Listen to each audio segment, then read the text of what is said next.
Savage CBD strives to help people by offering top quality, lab-tested, natural CBD at affordable pricing. And it really is affordable. Whether you're new to CBD or have been using it for years, you can always count on all-natural, hemp-derived CBD with the purest ingredients. Savage CBD carefully tests each batch to ensure quality, consistency, taste, and authenticity. They pride themselves on their transparency and believe that you should know exactly what goes into your favorite CBD products. With Savage CBD, you can choose from a range of premium CBD lotions, creams, tinctures, gummies, and so much more.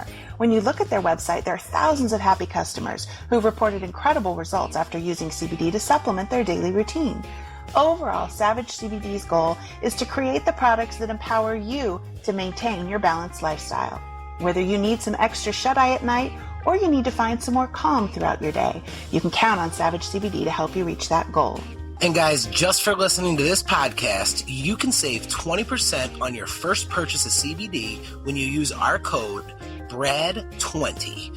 So go ahead, my friends, start your CBD journey with Savage, and they'll be there to support you with every step of the way. Simply visit SavageCBD.com to redeem 20% off your first purchase of CBD by using code BRAD20 and see why thousands of people are using CBD. Now, Kelly, I've been a CBD user for a little while. I use it when I'm out on the disc golf course. It helps me relax. It's great with muscle aches and pains, and it's really kind of replaced ibuprofen for me. So anybody that's listening to this, guys, check out Savage CBD. We thank them for being a supporter of the Knoll Family Foundation, the Bradley's House podcast, and we hope you'll support them as well. Buenas tardes, señoras y señores. This is Gabo de Fayuca. Están escuchando aquí en Bradley's House Podcast. Nothing is impossible, but certain things are highly improbable. I don't think I'll meet your kind again, not in this lifetime.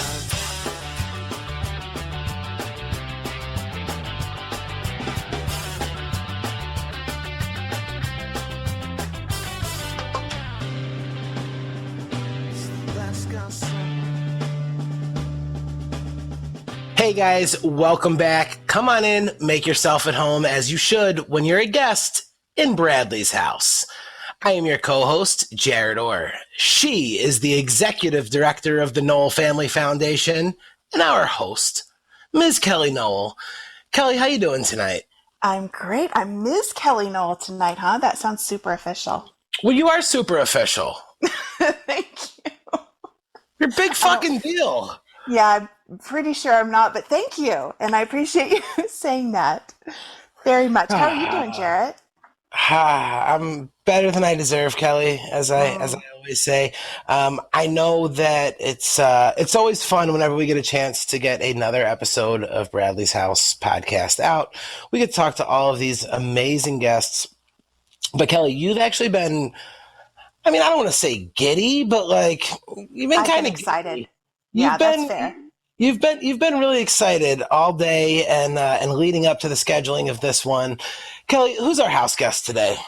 That is an absolutely fair assessment. So on my drive home from work today, which probably makes no sense since this is coming out first thing in the morning. But anyway, on my drive home from work, I was super stressed out because I had a crazy day. And so I just started naming all the things I'm grateful for. And one of them was, I'm so grateful for this podcast and for the guests that want to come on and the people who want to listen. And it absolutely just like reminded me how amazingly blessed I feel that I get to talk with so many people whose music I listen to every day and who are such a big part of my life. And today is absolutely no exception.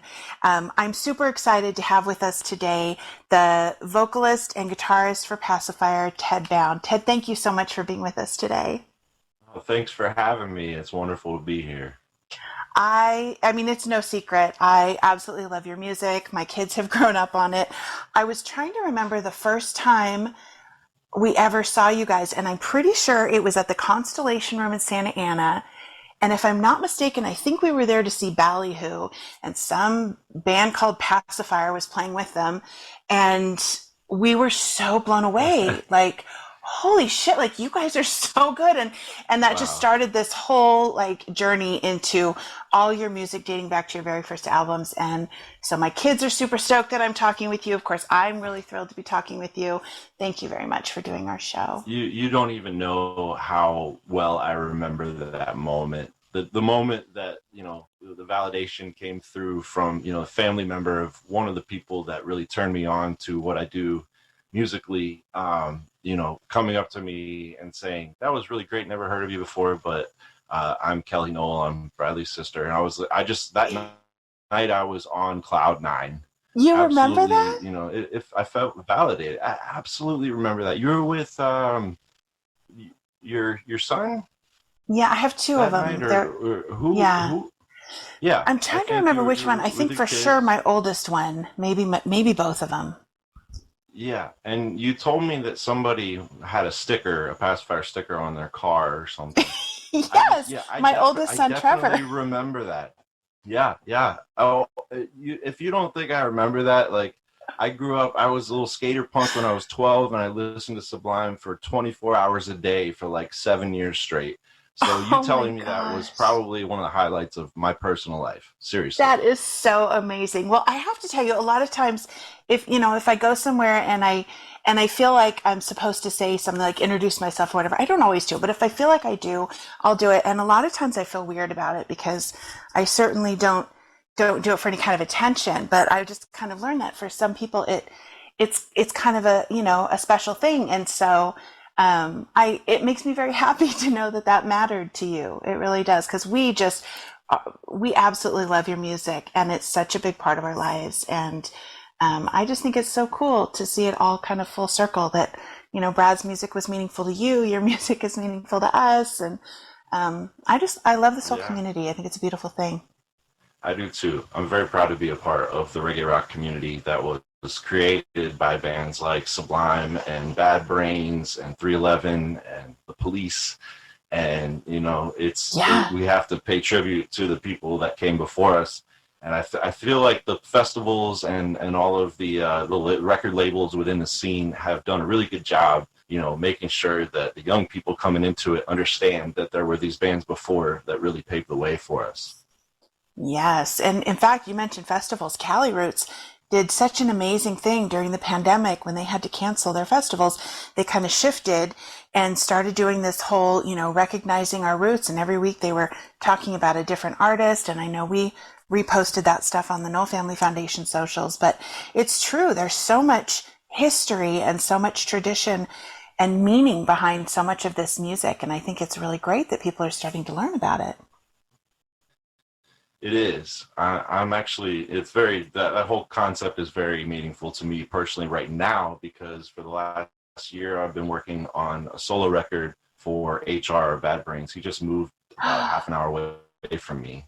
You're And kidding. so we've been working on an album. We have a 10-song album that's in the final mix stage right now. And, talk about a legend and somebody that people should know about and don't. Most people that Right. I talk about it with, they're like, "Oh, Bad Brains, who's that?" And, they just missed it. Ugh. They weren't into Yeah. punk rock. They weren't into hardcore, and they just missed it. But, like, the true heads know exactly what I'm talking about. And they're like, "Are you serious? HR is recording at your Yeah. house?" Isn't it so much? Isn't it so much fun when you find one? Yeah, it is. It's an immediate connection with somebody, because exactly, like, oh, they can tolerate enough, hardcore punk just to get to that one, like, chill reggae song, and then right back to the hardcore punk. That's my guy or my girl. Like, that's somebody I can chill with. And that's one of the things I think is so beautiful about this whole reggae rock community, is that it it provides bridges to other artists so that everybody's interconnected. And there's such a willingness to acknowledge the roots of it all. And I think that's just such a beautiful thing. Now, the name Pacifier is actually a take on your roots as well, right? Sure. I mean, there's multiple meanings, I guess. Our roots, as far as, like, musical roots and getting into the reggae scene, of course, everybody starts out with Bob Marley. That's kind of like the 101 of the reggae listening world, and then you kind of go beyond that. But I read the autobiography called Catch a Fire, which has been updated several times throughout the last few decades. And it's called Catch a Fire, and it's about like all of Bob Marley's life, and it keeps getting updated every time. The author, the name escapes me right now, the author. But I was reading that throughout like the end of high school, and then when I got into college and we started the band, we were trying to come up with names, and we had a bunch of awful names. And then it just kind of popped in my head. I'm reading this book, Catch a Fire, and we're trying to take this fire that they're, putting out and pass it on to other people. So I mentioned Pacifier, and I think people in the band were like, you mean like the baby sucky thing? That was a little bit of a setback at first with the name. Yeah. But then we came back to it. We tried a bunch of other names, and then we came back to it, and we were like, Pacifier, that's actually pretty clever if we just put it all as one word, and we'll go with that. And people responded to it well, so we kept the name. And it's really taking from the roots and the things that we were influenced by before we were a band, and passing it on to young generations and to people that may not know about these things, these bands and stuff. Absolutely. So tell me about your influences. I'm guessing some reggae and rock and folk music. I mean, I hear it all in there. Yeah. My brothers are all like 8, 10, and 12 years older than me. So it was a little bit different. For me, I guess as a kid, I had brothers who were listening to Bad Brains and Fishbone and Red Hot Chili Peppers, and anything your brothers listen to, especially older brothers, that's going to be like what's cool to you as a kid. So I was listening to that stuff, and I was like borrowing tapes from my brother and listening to them in my Walkman. And so I got all of that influence from those bands early on. And then I went to Jamaica when I was 12, and my mom told me to bring like sports jerseys or anything that was like of value that I could trade. She had read in her Fodors. You remember the Fodors travel Yes, journals? the travel guides. Yeah. She had read that on the beach you can trade for goods and services. Like if you want to get braids in your hair or something, you can trade the people, a nice jersey per se. That's what I did. I traded a Troy Aikman jersey for Bob Marley Uprising cassette tape, a Spaniel Benner cassette tape, which was a Sly and Robbie project back in the day. Oh. And a belt, like one of those Rasta belts, and a hat. And what a fucking steal. They're like, this is almost brand new. Oh my God. Right? I mean, I got a lifetime filled with reggae from that one purchase. So it was a trade. It wasn't a purchase. It was a barter. So I felt really Ted, good I'm not going to lie. But I was super hoping you got your hair braided. No, you know what? I asked my mom if I could get it dreaded, and she was like, hell no. I was 12. But, there's 12-year-olds out there with dreads. All good. Yeah. When did you start singing and playing guitar? Well, I guess high school would be when I started to actually try and put it all together. And, we had a bunch of different bands with my friends in high school. We had a Rage Against the Machine tribute band. And then there was another band that was just like, we kind of covered everything we liked, funk and reggae and metal and everything in between. And I think I was a drummer at first. And then in one of my bands, the Rage Against the Machine band, the guy who was doing the Zach De La Rocha thing was like, I don't feel comfortable doing this. I think you'd be better at this than me. And we traded off. And so I started singing lead vocals and didn't have the confidence to do so until then. But when you're singing Rage Against the Machine and everybody's up, jumping up saying, fuck you, I won't do what you tell me. Like, love that song. It doesn't matter. Confidence goes out the window. It's just you're having a good time. Right. And so, that kind of introduced me to it. And then, I'm not going to lie. I learned all the Jack Johnson songs and the G-Love songs and the songs that all the girls in my class liked, so that I could, go to parties and play music and they would like me. Right. So, there was a motivation to learning how to do it, I guess. But it paid off. Yeah, absolutely. Now, Kelly, this is kind of cool. I'm listening to this, and obviously Ted is a huge Sublime fan. He already mentioned it, and as he's telling the story, I think Brad had that trip with your dad, and that is really what kind of pumped that reggae into him. And I actually just read an interview in Rolling Stone, and Eric basically said that in the first band that they had, Hogan's Heroes, they would have like other people singing. And Eric was like, "Hey, Brad, you're way better than these other jerk offs. You need to be the one doing this." And then Brad started singing and taking it. So it's just kind of interesting hearing how it was a similar path for you, Ted. Yeah, the more I learn about Bradley's life, and I gotta admit, I don't think I could say who actually let me watch it, but I've seen the documentary that is about Sublime that isn't out yet. I don't even, you might want to edit that out, but anyway, It's all good. Listen, I don't mind that it's out there, but you just need to be ready for the 2 million emails of people asking to also see it. So that's. No, I actually don't have access to it. It was like a limited, like a 1 day kind of thing. And, I know the Phillips brothers and all that. And, it wasn't them who shared it with me, but, what was I going to say about that? Cause there was a lot, of stuff. You're learning about Bradley's life. Yeah. So, I do see a lot of parallels, even though, I was influenced by their music since I was 12. I didn't know much about Bradley's life until later in my life. But when I look back, I feel like there are a lot of similarities by going to the Caribbean when I was younger and gaining influence there. And then, playing in a bunch of different bands that did backyard parties first. And, it was, I feel like it's still sort of an upward hill for us. And I feel like with Sublime, they just kept hitting it, and they were about to be there.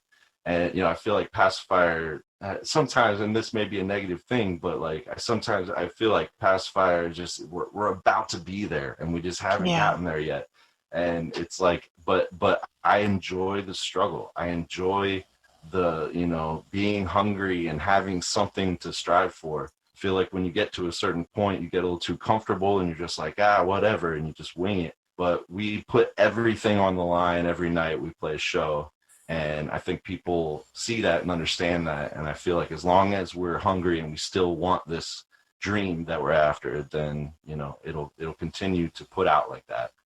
I think that's huge, because I think so many people go into the music industry, thinking that, things will happen for them. And if it hasn't happened after 3, 4, 5 years, they get frustrated and disappointed, and they don't realize that so much of the success actually comes from, playing in the smaller shows or, to crowds that could give a shit who they are, or, all those things that really develop your sound and develop your following, and, the people that are loyal to you and will come see you no matter where you're playing, what you're doing. I mean, that's the kind of thing I think that is really the hallmark of a great band these days, especially in the reggae rock community, because it's not super mainstream. But if you can last as long as you guys have and have the following that you guys have, I think you should be super proud of that. Yeah, I was gonna say, man, I feel like I feel like you're here, and maybe you're not where you want to be necessarily and what your mind is, but you guys have an incredible following. You've played some big shows. You've toured with, all of the bands. You've got millions of views on YouTube. I mean, people, you're here. Absolutely, you're right. I am super grateful for all of those things, and please don't get me wrong. I am super grateful for everything we've achieved as a band, and I think it's the things. You're right. In my mind, it's the things that I see other bands achieving that I would like to get to. Having a tour bus, playing Red Rocks. We've never played Red Rocks. Playing amphitheaters. Being a direct support band for one of these bigger bands in the scene. To be honest, we haven't been direct support for Slightly Stoopid other than like 4 shows. We haven't been direct support for Dirty Heads. We haven't been direct support for really any of the bigger bands other than Revolution in our scene. And I don't know if it's because we rock out too hard sometimes, because I feel like the California reggae style tends to be like, this softer, chill reggae thing, and then we come along and we harsh mellows. So I don't know. There's a lot of I was gonna say that. That it's really tough. Like, I mean, realistically, if I was the manager of a band, other than the fact that you have an amazing following and you're gonna sell tickets, but I don't know if I want you going on before my band. That's a very good point. You know what I'm saying? Like, I'm just being honest. People had some performers that we've supported have said that exact thing to us, like, shit, how are we going to play now? And right. That's super exciting for us to hear. But there are still things. It's great. I think it's wonderful that there are still things that we are striving for, that we're trying to achieve. We just bought a new tour van, and it's better than any van we've ever had. So in that regard, we're moving on up. Congratulations. Yeah, when I spoke to you about doing this show, Kelly, I was actually sitting in front of the dealership in Charlotte waiting for paperwork to go through, but I have it now. It's tagged and titled in my driveway. Awesome. Congrats. That's huge. That's a big deal. It is. We've always had kind of we bought the usedest of used vans we could because it was cheap. And now we actually can afford to get something that is comfortable and will be safe and will tow our trailer up hills safely. That's a good thing. Now, Ted, there's going to be a ton of Passafire fans that are going to tune in to listen to this interview, and I want to circle back for a second here. Do you remember some of the names that you guys almost were? Well. I think Nick, our drummer, got on the internet and searched for a band name Generator, and yes, he found one and clicked just like generate. There was one button. It was like generate band name, and the name that came up was Fetus Fajitas. And I was just like, no. We're not that band at all. Like, but it's funny. People think it's funny. Like, no. It is fun. It's fun to say, but it's not going on a marquee. It's fun. Like Brad's band Sloppy Seconds was fun, but at some point you gotta. Have you ever heard of the rapper Roots Manuva? No. Yes. You're so much cooler He's done than me, a couple Jarett. collaborations with Charlie Tuna. He's a British rapper. I've been a fan of him since I was like 18. And that was around the time we started the band. And I suggested a lyric from one of his songs. And when you take it out of the song and you don't know that it's from a rap song, it sounds like we're a jam band. So the lyric was Mystic Mindset. And it comes from a line. It's like, Mystic Mindset, traveled at warp 8. And it was like the coolest part of the song for me. But we did it one show as Mystic Mindset, and people are like, so are you going to cover Fish or what? We went back to the drawing board, and that's when we came up with Passafire. Draw up the logo for Fetus Fajitas. We're not playing fucking Fish.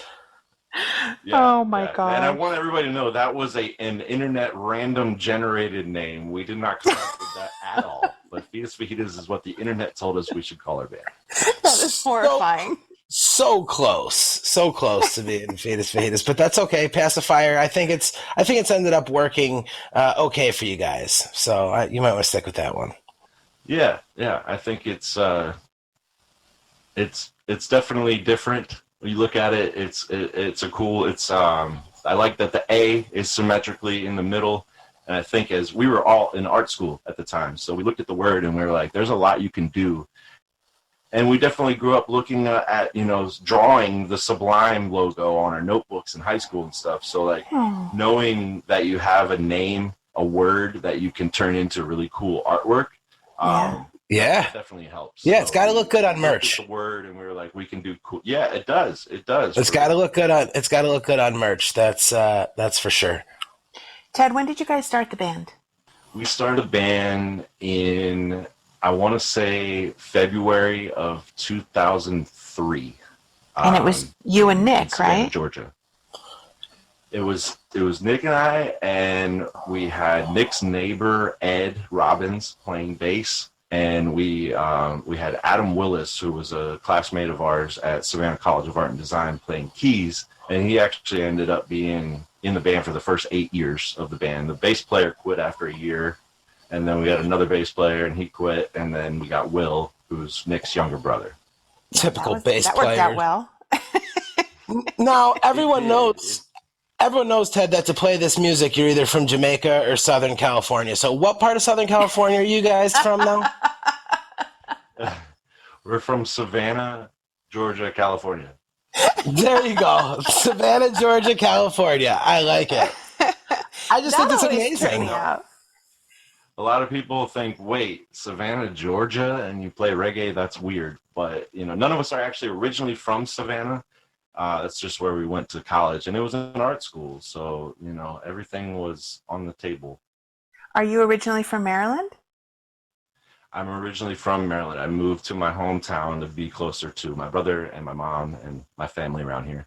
Oh, that's awesome. Yeah, I always tripped out on the fact that there was this amazing reggae rock band with kind of emphasis on rock, really, from Georgia. I mean, when I first heard you guys, I was so blown away by the fact that you were from such a foreign land, such a far off place. But really, I have not. I would love to. I've never had the pleasure. I strongly recommend it, and I have a long list of things you should do when you're there that I can send you in an email. So definitely plan a trip there, and I'll give you the list. Okay, I'm seriously making a note because I would love to visit Savannah. Ted's like, it's a great place. I got the fuck out of there, but you should go check it out.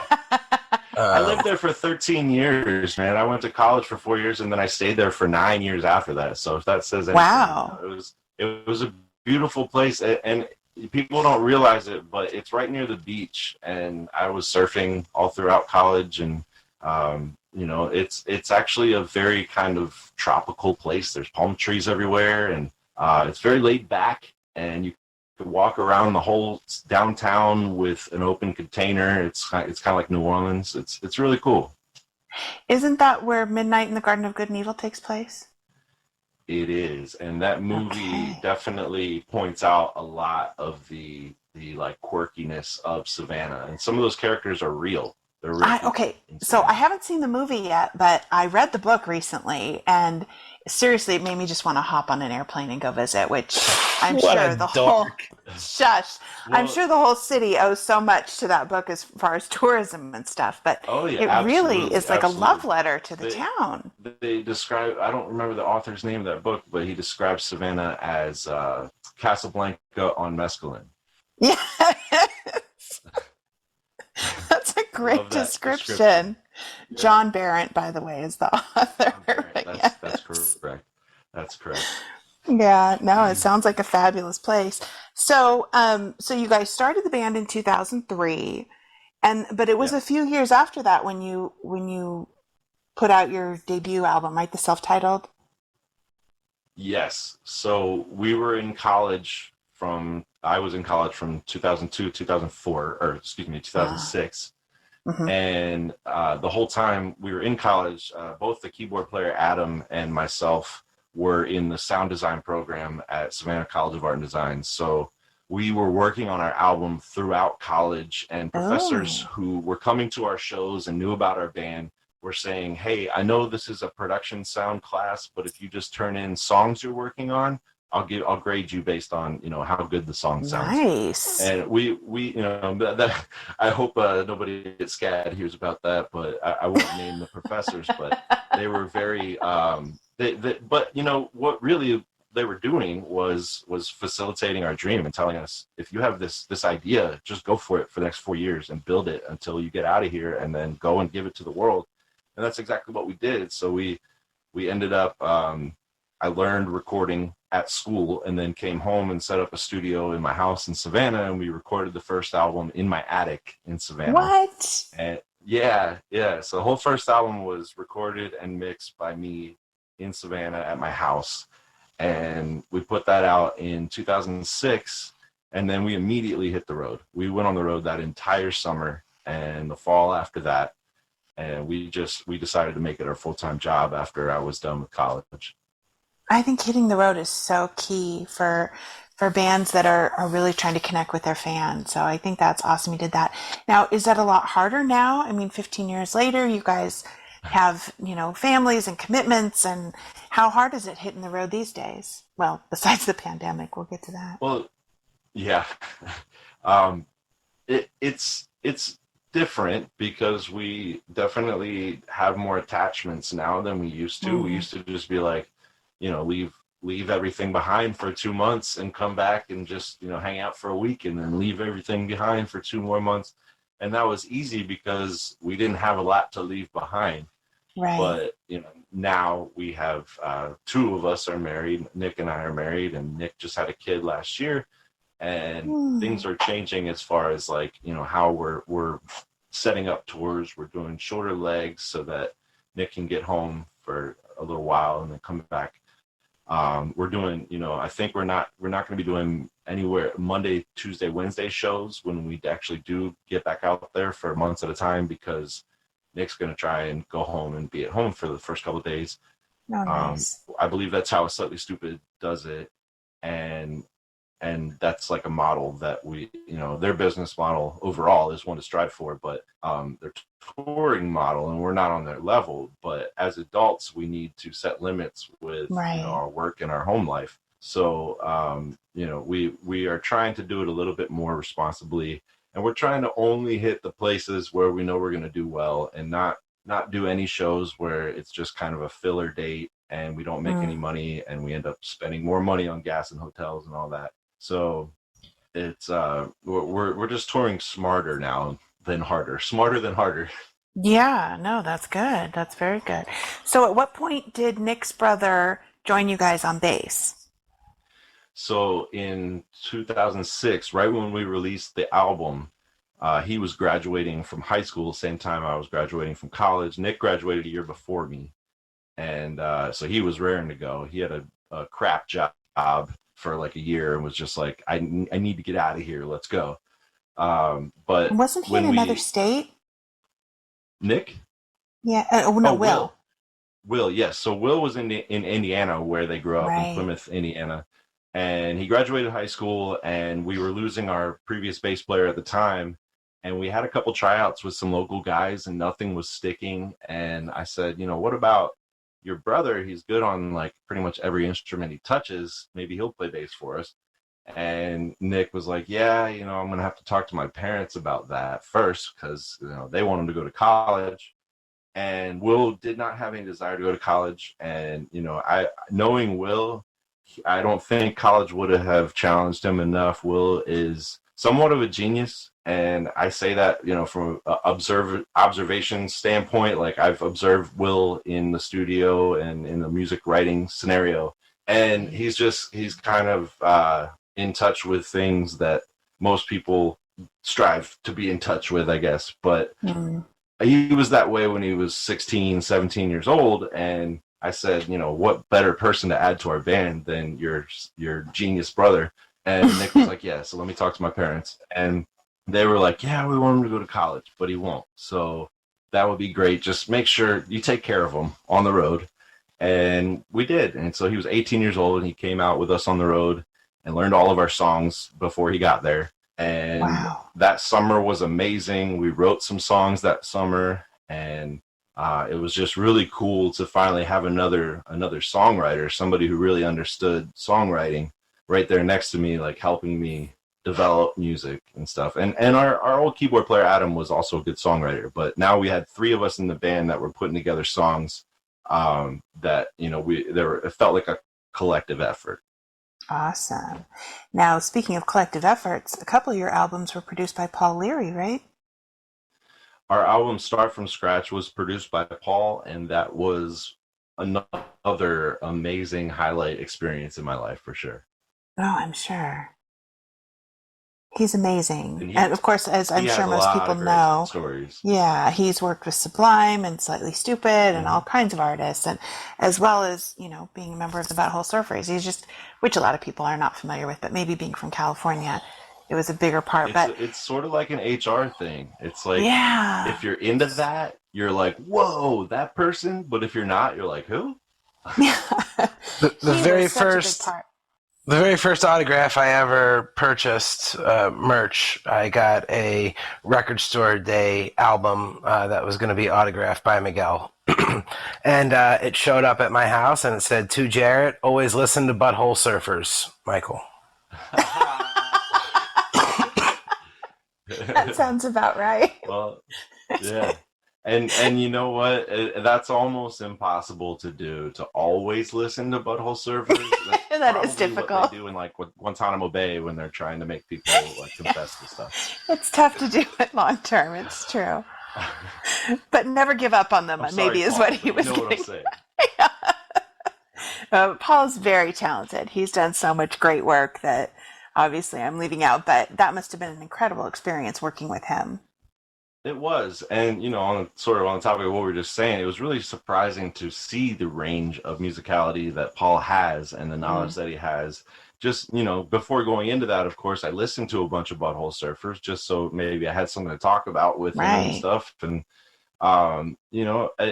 his knowledge of music extends well beyond all the noise rock that they put out.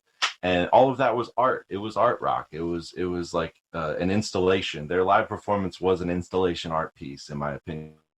And I understand that coming from the art school background. I That's a good way to understand put that noise can be art and noise can be music. I had our keyboard player and I had a group in college called Bleeps Are Music Too, and we just did a bunch of digital electronic stuff. That's better than fetus fajitas. Yeah. It was a side project. It's funny that you say that because my dad, who's was a musician himself and a huge music fan, and whenever anyone talks about the old guitar player debate, my dad, people say, well, Jimi Hendrix the best guitar player of all time, and my dad always used to say, Jimi Hendrix made noise better than anybody I've ever heard. I don't know if he's the best guitar player of all time, but he can make noise that, and I always used to be like, what the fuck does that even mean? Like, that it's either good or not. Like, and as I got older and started to appreciate music more, I kind of understood that. Yeah, I mean, I understand it. At the same time, some of that noise, the harmonics and the feedback that he's getting are actually, in the chords of the songs, and there is musicality to it. And Jimi Hendrix was one of the biggest innovators on, guitar pedals and effects. And I think Tom Morello is the next Jimi Hendrix as far as like innovation with a guitar. I think that both those artists took the guitar and they said, I can do a lot more than just strum this thing. I can make a lot of noise with this thing. And they did. And they started, Jimi Hendrix started a whole, army of guitar players that were like, whoa, you can do that? Oh, absolutely. Groundbreaking. Groundbreaking. Yeah. So you guys added Mike on keys about 10 years ago, right?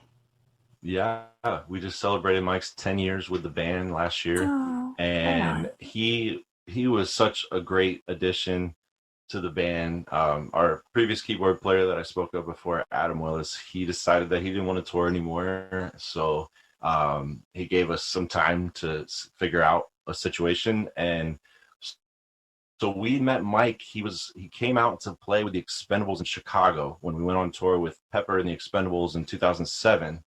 And we met him backstage and hung out with him. And then we saw him play with the Expendables. We were like, man, who is this guy?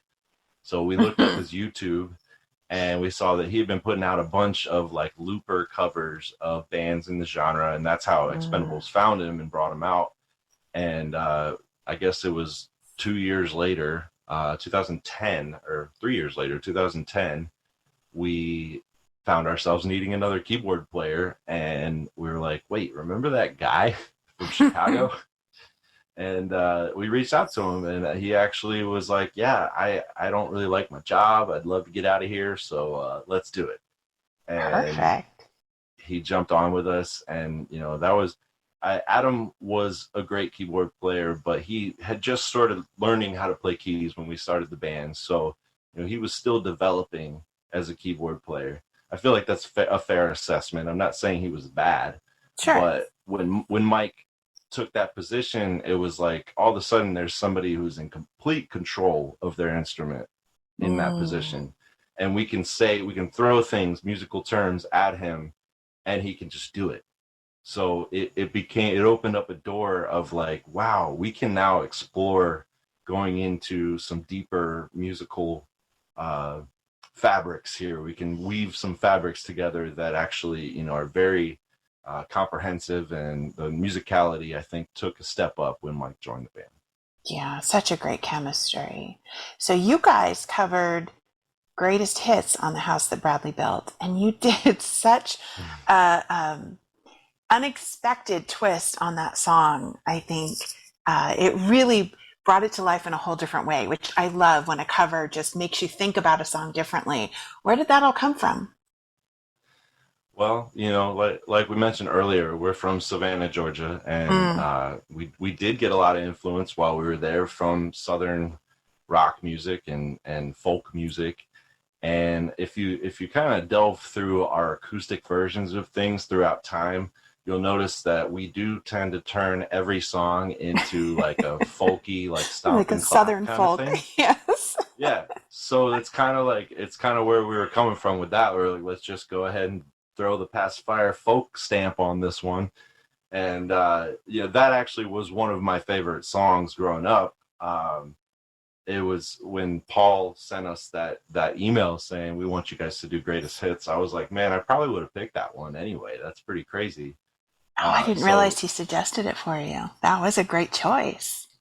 Yeah, I think there was like 2 or 3 suggestions, and that was one of them. But I saw that one immediately and just like, yep, that's the one. And you know what? I feel like a bad fan, because like I feel like most Sublime fans have Googled all the lyrics and know what everything is, but I didn't know who Bert Susanka was. And you know, it makes sense now that he's from the Ziggins. It's the Ziggins Greatest Hits. I get it now. But you know, I learned something doing this cover. I learned who Bert Susanka is. That's awesome. Just like all Sublime music, I think it's such a great window into other artists and other styles and other, you know, just other music. And so I think it's very fitting that allowed you to do that. Yeah, I think Sublime turned me on to so many different things. KRS-One, obviously. You know, just everything mentioned. And then, you know, further on in the Long Beach Dub All-Stars, that song DJs.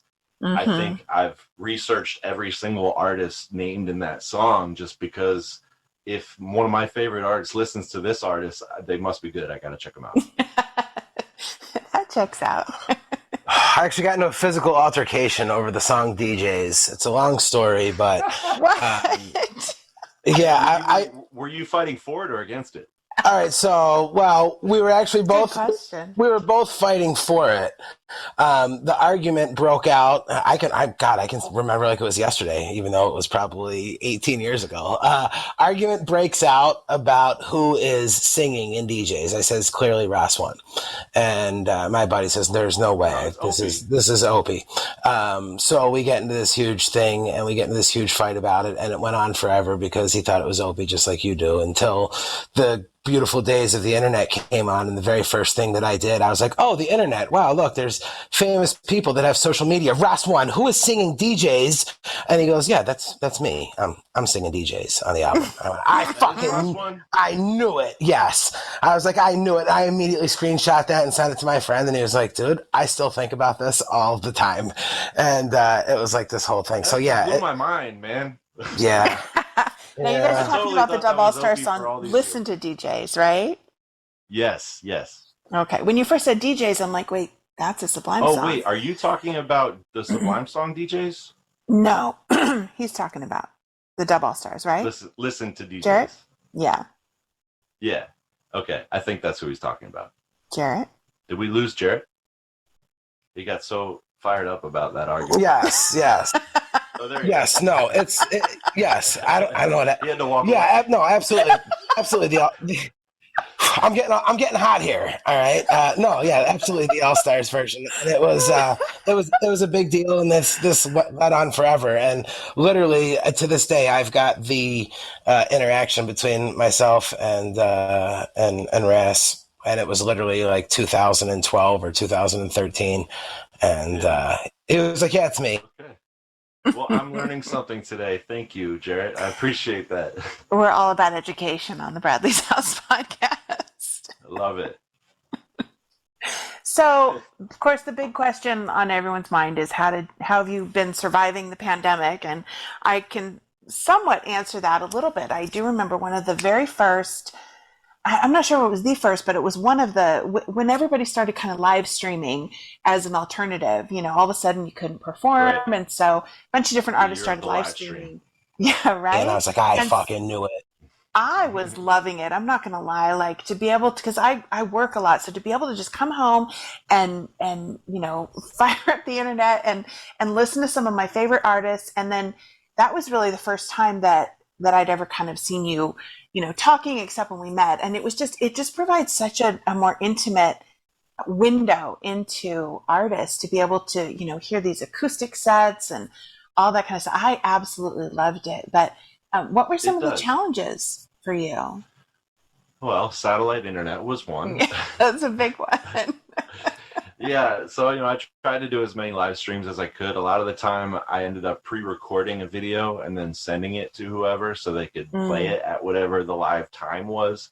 But that became a process in and of itself, taking up file space on my computer and me having to edit it all together and record it and all that. So, that not that I was doing much else anyway, but it just, after, it was cool for like 6 months. And then after about 6 months, there was kind of like radio silence from a lot of people because they were just like, I can't, it just, there's something about playing a song and then actually hearing the human reaction from the humans in the room after you play it and knowing that somebody heard you. It's another thing to look at a screen and see people hitting the heart button and all that. And it's cool, but it's not the real thing. And after a while, it was just like, man, I miss playing shows. Sure. I mean, it's not sustainable, but I think it was a really great way for a lot of us fans to be able to connect with artists, because obviously you guys were losing your livelihood, but more importantly, as fans, we're losing the opportunity to see live music. Not that that's more important, but and we wanted totally to give our fans something live throughout the year. And we did the live stream in November on my birthday. And that was a lot of fun. Like, that was probably the coolest birthday party I've ever had because we were streaming to, thousands of fans on the internet and playing a live show. And we had a full lighting rig and everything. It was great. Yeah, it's got to present a whole host of other challenges that people watching don't even realize. It seems like, oh, this must be so much easier for you guys, but I'm sure there's so much more that goes into it. But yeah, I can say that one was up in Baltimore, and we had to drive 2 hours to get there, and we had to do the setup and sound check just like any other show. And that one actually took some work. The other ones were just here in my house, or like I said earlier, at my mom's store, because she has better internet than me. She would close around 7 p.m. and then I'd set up my gear in the store and do a live stream. Right. So I remember you talking about it on a live stream, and of course we talked about it before the show. You live in an area where you have to use satellite internet. That's got to be a whole other host of challenges. It is. There's a little bit of a lag every time I do an interview or something, and it's just, it's hit or miss. If it's cloudy, then my satellite internet is spotty. And I've been told by the company that if it's raining in Salt Lake City, then my internet is going to be spotty because Salt Lake City is where the satellite bounces off of, apparently. So, he said, check the weather in Salt Lake City. If it's raining there, then that's your answer. No way. That's crazy. Yeah, it's horrible. So I've signed up for Starlink, for SpaceX's new internet endeavor, and I'm just waiting for the hardware. I'm hoping that that's going to be a lot better. Yes, I live out in the middle of nowhere. I'm about 15 minutes from like a town, and there are cornfields all around me. And I love it. All I hear when I go outside is bugs and birds and trees, and it's a beautiful, relaxing place to be. I'm having anxiety right now thinking about that. Sounds amazing. I'm ready to move in with Ted. Oh my God, there's no way. You're not into the country life? Ted, if I need to be at 7-Eleven immediately, I can't, if I want to order a pizza, it needs to be available at all times. I don't we can't order anything. Wait, not even DoorDash? We can't order anything. There's no delivery service that comes out here. Ted, don't live there anymore. I don't understand what's going.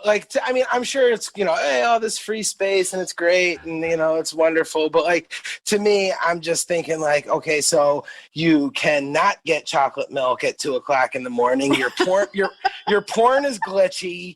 You can't get pizza delivered. I don't know, dude. I don't know. Teach their own, I suppose. Here's the thing. The major difference for me is I've lived in cities since I was 18, and Savannah definitely has a dirty underbelly, a lot of crime. And St. Pete, not so much, but still a little bit of crime. And I used to sit on my front porch in both of those places and play the game. Was that a gunshot or a car backfiring? Oh, I do that often. Yeah, see, now you're fucking talking. Now you're talking, man. And that's why he lives on a farm. I get it. I totally get it. No, but you know what? I couldn't get away from the gunshots. I still hear gunshots all the time, but I know that it's either target practice or they're hunting. I know nobody's getting hurt. Right. Yes. Yeah, it's a big difference. No, I get it. After having been raised in Southern California, I can appreciate getting away from it all. What about bears and wolves and ferocious animals? So they told you. Keep drinking the Kool-Aid, Ted. You don't know what's out there. I heard that there has been a coyote spotted somewhere in Delaware, which is on the Eastern Shore Peninsula. So that's only about 10, 15 miles from where I'm at. Coyotes aren't really a threat. You grew up with 3 brothers. You could fuck a coyote up. Don't believe the hype that you see on the cartoons and shit. In real life, you fuck a coyote up. Okay, coyotes are a real thing. That's scary. Snakes. Oh, yeah, that's big. Too, man. Yeah, coyotes take small dogs in my neighborhood. It's kind of horrific. I can also kick the shit out of a small dog.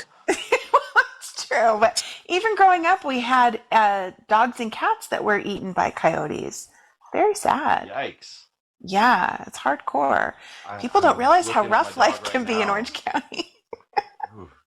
I hope that this coyote never comes around here because we have a 95-pound Great Dane pit bull. And he is white with black spots, sort of like Blue Dog. But bigger black spots. Oh my! But he's a gentle giant. I don't know that he would hurt anything out here. I saw him go up to a possum a couple months ago and just sniff it and walk away. Possums are mean. He got off easy. Yeah, I've had to wrist shot, not slap shot. That would be abuse. But I wrist shotted gently with a hockey stick a possum off my front porch because it wouldn't leave. Yeah. No, that's a wrist shot, slap shot, whatever you got to do to get rid of that fucking possum. No possums, no raccoons, nothing with hands. That's okay. You got to defend. A raccoon's got a fucking hand. A raccoon will grab onto your ears and latch onto your face like a cartoon cat. Yeah. No. My wife loves raccoons. Fuck that. She loves them. Does she? What is it about them that she loves? She just thinks they're cute. She likes their little mask, I guess. Okay. They're little cat burglars with hands. Hell no. Are they little there? Because there's pandas. There's big trash cans. There are big ones here. Like, no joke, a couple years ago, I was visiting a family member in the hospital in Long Beach, middle of Long Beach, and there is this massive raccoon walking across the lawn in the middle of the night. I'd pass out. I mean, they're trash pandas. They no longer need the wild. They just go through people's trash. Yes, that's so true. So I need to... Oh, I'm sorry. Go ahead. Real quick story about raccoons before we move on. We stayed at Montaña de Oro outside of Slow one time. My wife and I were on tour, but we took a couple of days off and went out there, and we were camping, and we camped under a tree, and I realized why that camping spot was vacant when we were trying to sleep, because there were probably 30 raccoons mating in this tree all night. All night long. So loud. How did you know they were mating, Ted? Because I shined a flashlight on them, and that's exactly what they were doing. Oh my God. And then the baby ones were off trying to tear up my hammock over on the other side of the campsite. Oh, well, they got to do something. My mom and dad are fucking. Right? They got into some mischief. Oh my gosh. Well, I was just going to point out that our producer, Anna, who is a wealth of musical information, did discover that there's a band called Sexual Atrocities that has a song called Feed Us, Fetus Fajitas. Wow. So I feel like that it's a good thing you guys didn't go with Fetus Fajitas, because it would have seemed like you knows about that website. Maybe. But it's also, for the record, it's not even a good song. So I feel like it was wasted. No, it's not. Thorough. It could be a good song. How could it not be a fucking masterpiece? Sounds like it's got Lennon and McCartney all over it. Jesus Christ. There's no way that was ever that song. Yeah, there's no way that was ever going to be a winner. So you have Ted Bowne Productions, where you do production, mixing, and engineering. Tell us a little bit about that.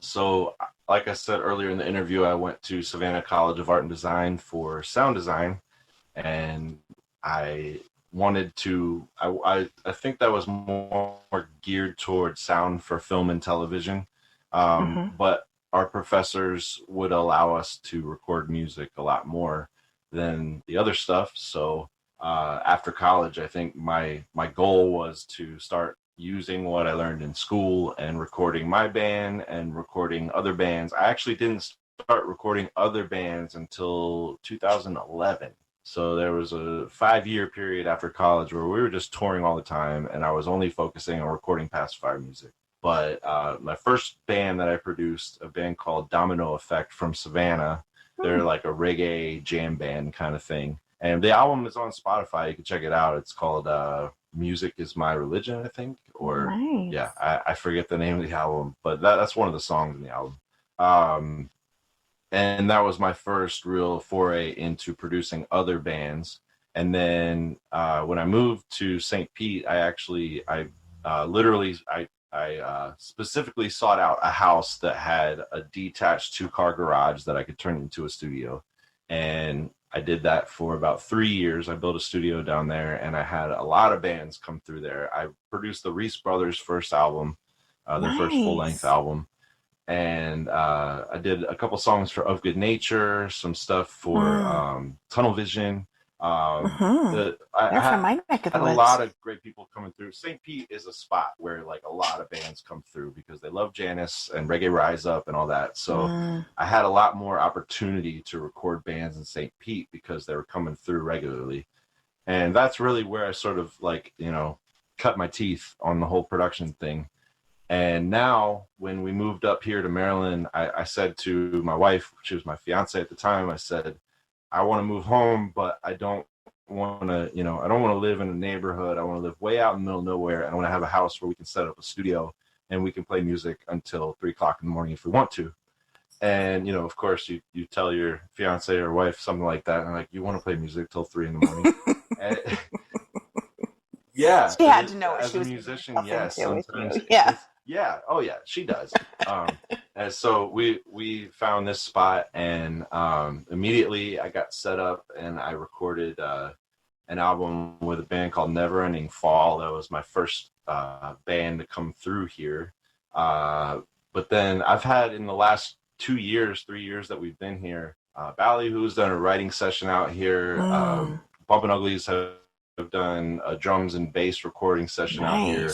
Of Good Nature's done another recording session here. And I've been working on this HR album. A local band called Honey Shine, they're a blues band, they just recorded here. Another local band called Eastern Electric recorded here. And then a friend I grew up with, Joe Esham, we put out an EP that we recorded here not too long ago. You might know Eric Swanson. He's Slightly Stupid's tour manager. He was Soja's tour manager for a while.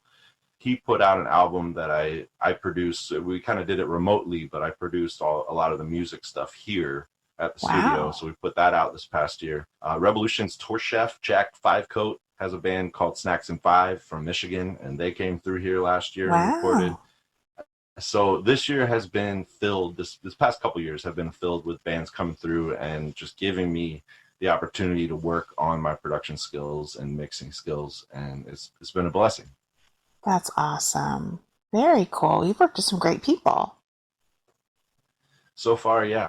And I hope to work with even greater people in the future. But everyone I've worked with has been super awesome. I can't remember a bad time I've had in the studio. That's awesome. So what's coming up for Passafire? What can we look forward to? Shows, releases? A lot. All of the above. Yay. We are actually playing some shows this weekend. We're playing in Essex, Maryland, and Solomon's Island, Maryland, and then we're doing Tropidelics Festival in Newark, Ohio, called Everwild Fest. Yes. And I think Ballyhoo is headlining the night before us, and then we're headlining in quotes because Tropidelic closes out the night, but we're the second last band, and Ballyhoo is that position the night before, and there's a bunch of other great bands on the bill. I'm excited to see all these people that we haven't seen in over a year. And then we have a tour coming up in September. We start the tour September 18th, and that starts in Virginia Beach, and we're going around the East Coast on that one. And then we haven't announced it yet, but we have a second leg in November that will be announced soon. And we've already started planning for 2022. And then the other news for Passafire is that we have been working on an album for the last year, and we did put out 3 singles in anticipation for a new album, but the pandemic set us back a little bit. But we did get time to record and finish up the album, and I am happy to announce that it is done mastering. It is mastered.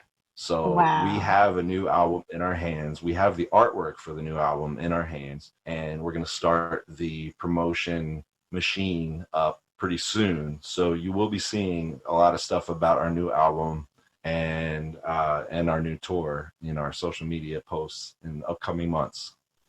Very exciting. So you mentioned earlier that when we met, I told you that my oldest son had a Passafire sticker on his car. And I'm not sure if I told you at the time, but he had no other stickers, like no Sublime stickers, nothing. Right, no, I think that's why it stuck with me, because you told me that. Yeah, just a Passafire sticker. So, I genuinely mean it when I say that we are a household that loves the music that you guys create, and I'm really excited to hear what you guys have coming up.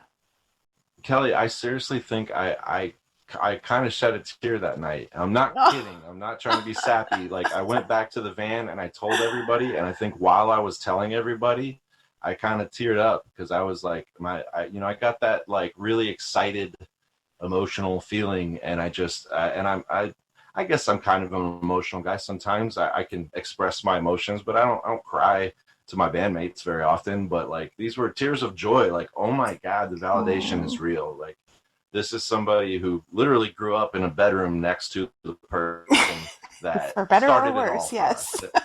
For better or worse, I'm sure there were times where you wish he wasn't in that there bedroom. Were much next to you, worse, yes. But you know, it really just, like you said earlier, came full circle for me at that moment, and I could care less about the show we were playing or the tour we were on at that moment. I just felt like we were doing the right thing, and I do remember you telling me it was the only sticker he had on his car, not even a Sublime sticker. And I was like, whoa, that's crazy. That's just, it's amazing. Well, thank you again for being on the show. It's been huge for me. My kids are outside my room waiting to hear how everything went. And Tell them I said hello.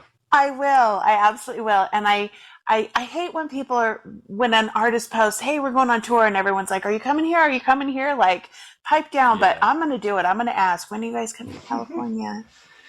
Of course. We're 2022. We're gonna hit all the other places that we're not doing. We're trying to hit everything that we can over here on the East Coast that's like obtainable easily, and then we're putting together plans to go out west, kind of coupled with trying to hit certain festival dates and all that, and making all that work. But yes, we will be on the West Coast in 2022. We'll be in Texas. We'll be in the Northwest. We'll be in the Midwest. Probably later this year. We haven't announced it yet, but we'll be in the Midwest later this year, and we'll be in the West Coast definitely early to mid 2022. I can assure you of that. Awesome. Well, I will be there to see you guys, and I'm looking forward to it. Thank you again. We really appreciate you being on the show, Ted. I'm honored. Thank you for having me. Well, thank you, man. Well, Kelly, that was, again, another awesome chat. Ted was so much fun to chat with, and I'm a Passafire fan. I know you're a big Passafire fan, so it was really cool to have him on and be able to have this chat. It was. He was delightful. I could have talked with him for hours. That was a lot of fun. Yeah, and like I said, it was just neat for me. Every once in a while, well, let's be real, almost every week we get to have somebody on that I'm a fan of, so I get to kind of fanboy out a little bit. So it's kind of neat for me, and those guys at Passafire are staying busy. They are. In fact, they're out on tour the whole month of November. Places like Ohio, Illinois, Indiana. So what would that be, like Midwest, all up and down the East Coast. So if you're over in that side of the country, make sure you check them out. Go check out PacifireTheBand.com. You can find out their whole tour dates. And also they have a great new album that just came out a month ago called Strata. So if you haven't heard that, make sure you check that out. It's on Spotify and YouTube and on all their socials. Great album. I'm loving their new stuff. Yeah, guys, so make sure you check out Passafire, and it was awesome having Ted on. Hope you guys enjoyed it as much as we enjoyed actually getting to do it. Now, Kelly, I didn't even tell you about this. This kind of just came to me. So I'm going to go on a quick little tangent here real quick, so just bear with me. Okay. I got a message from a friend of mine, someone that I knew as a child, but we've always stayed connected through social media. And I'm not going to mention his name, but he sent me a message and he said, hey, just want to let you know, I've kind of been binging the Bradley's House podcast and really digging what you guys are doing. I think it's awesome. I'm 16 years recovered from heroin and cocaine, which I was using pretty bad for 8 years. I actually used, and I ended up going to jail, and the typical story that we hear a lot. Yeah. And he said, 16 years recovered, and I said, dude, that's awesome. So I said, I want you to check out our Facebook group. We have a Bradley's House group on there, and it's just a lot of people that share love and inspiration, and it's just an awesome group. And he said, yeah, I actually saw it. I heard you guys talk about it on the podcast, but I didn't want to join. And I said, why not? And he said, man, I'm not really sober. I'll have a couple beers here and there, and I just feel, and I said, dude, the point of what's being done, not just with the Knoll Family Foundation, but everybody who's fighting this war, is recovery. Right. It's not stone cold, straight up sobriety. Now, we've had guests on this podcast like Todd Zalkins, like Ken Denson, like Kyle Smith, and for them, their recovery included stone cold sobriety. Absolutely. Nothing. Yeah. Just completely. We've had Stacy D and Soma Snake Oil, who came on, had a great episode, and they said that in their recovery, they still use cannabis, but they're still recovered from that demon. They're recovered from that thing that was preventing them from living their best life. Right. And that is the point. So if you have a good heart, you're in a good place, join the Bradley's House group. We're not there to judge what your recovery is. Right. And I think from this podcast, we've learned that everybody's recovery is so much different, and the goal is to be recovered from whatever that thing is that's stopping you from living your best life. Right. So there's no judgment in there, and there's no qualifications to be a member. So Absolutely. And it's not just for people in recovery. It's for anybody. It's just a safe place where people who are in recovery can talk about it and can share about it. But there's also a lot of people who maybe have lost a loved one or know somebody who struggles, or just like being around the positivity and support, everything that's happening through the Knoll Family Foundation. So not just for people in recovery. No, yeah, absolutely. There's people that, share stories of mental health issues, or that they've gotten better because they've tried this, or sometimes people will just share like, hey, I'm having a good day or I'm having a bad day. And then people can interact with them. And it's so, I just wanted to share that, because if anybody's been hesitant because they think that is a group that is preaching stone cold sobriety on everybody, nobody's preaching anything, first of all. Absolutely. And it's about recovery, and that is what's most important. And I think that we've learned through the episodes here that, again, like I said, everyone's recovery, everyone's road is a little bit different, and there's nobody that's there to judge. So if you're not in that Bradley's House group on Facebook yet, and you're in Facebook and your heart's in the right place and you want to be around just a group of really awesome, positive people, get in there. Go ahead and click the join button. The reason that group exists is the same reason that this podcast exists. It's so we can share love and positive vibes, and of course spread awareness for the Knoll Family Foundation. Guys, the KnollFamilyFoundation.org is where you can visit. You can make donations through there. You can check out the merch. You can read more about the mission. Get involved. There's a ton of ways that you can help. And I know that it goes so far. And for the people that think like, oh yeah, the Bradley's House group, and you leave comments, Kelly sees every single one of these comments. I watched it happen firsthand in Las Vegas. People were walking up and Kelly was like, oh my God, you're so-and-so from Facebook. She knows. She's watching, I can assure you. And the positivity and the shares and the likes and the help, it goes a long way, doesn't it, Yeah, Kelly? it sure does. And honestly, I get in there as often as I can. For the past week, I don't even think I've been on Facebook for the past week, because my oldest son just got married. Congratulations, Trevor and Leah. But under normal circumstances, when I'm not consumed with wedding things, I do try to get in there every day. And it's just a great group of people. So I strongly encourage anybody who hasn't checked it out yet to go join the Bradley's House Facebook group. Yeah, absolutely, guys. And check out the KnollFamilyFoundation.org. You can check us out on YouTube as well. We've got the Bradley's House YouTube page. You can find the archives from every single one of our episodes, whether you're interested in hearing, really cool musical episodes. We had Marshall and Miles from Slightly Stupid. If you guys are looking for those super inspirational, really amazing story with recovery, like I said, Ken Denson, Kyle Smith, Todd Zalkins, there's been so many. Every episode has added a little something. And of course, tons of great guests from the compilation album, The House That Bradley Built, from our friends at Law Records. You guys can visit law-records.com. You can pick up a copy of The House That Bradley Built. You can check out all the other amazing artists from Law Records. And that stuff all goes a long way, guys. When you support the people that support the foundation, it all goes a long way. Same goes for our amazing sponsors, Savage CBD. We can't thank them enough for their support.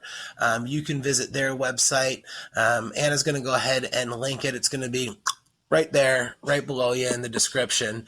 And you can go ahead and click on that. And when you find a product or products that you think are going to be perfect for you, go ahead and use code BRAD30, BRAD30, BRAD30. That lets them know that you found them because of this podcast, and that'll go ahead and save you 30% off. So generous.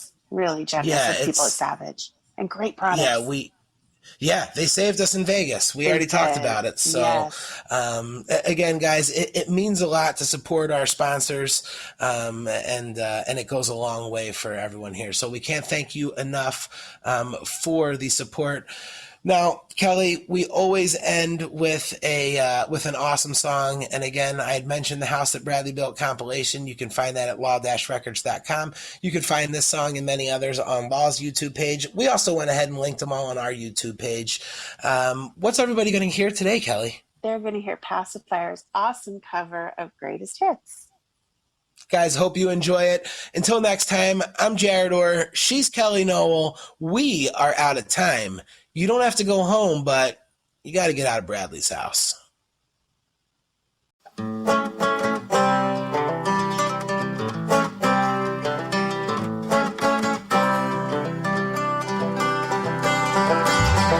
in the morning and it's hard to live.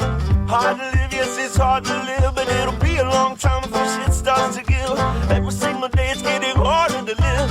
I would be up for being down with the Lord. Lord knows that I got my control. Do you got my control? Though this is style is well original. This man making money, I know it won't be no man of me. In my bed I watch TV. Drunk by noon, but that's okay. I'll be president someday. Light my cigarette and I think that virtue's ain't gonna make me drink. Roll the box and I pump that shit. Got my greatest hits.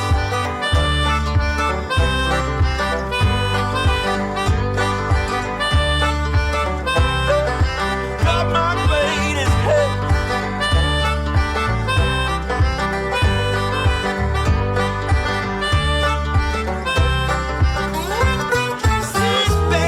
Making money, I don't know. The writing's on the wall. All my friends drink alcohol. I'm too drunk to light the bong. I'm too stoned to write this song. Light my cigarette and I think that bird Suzanne can make me drink. Load the box and I pump that shit. Got my greatest hit.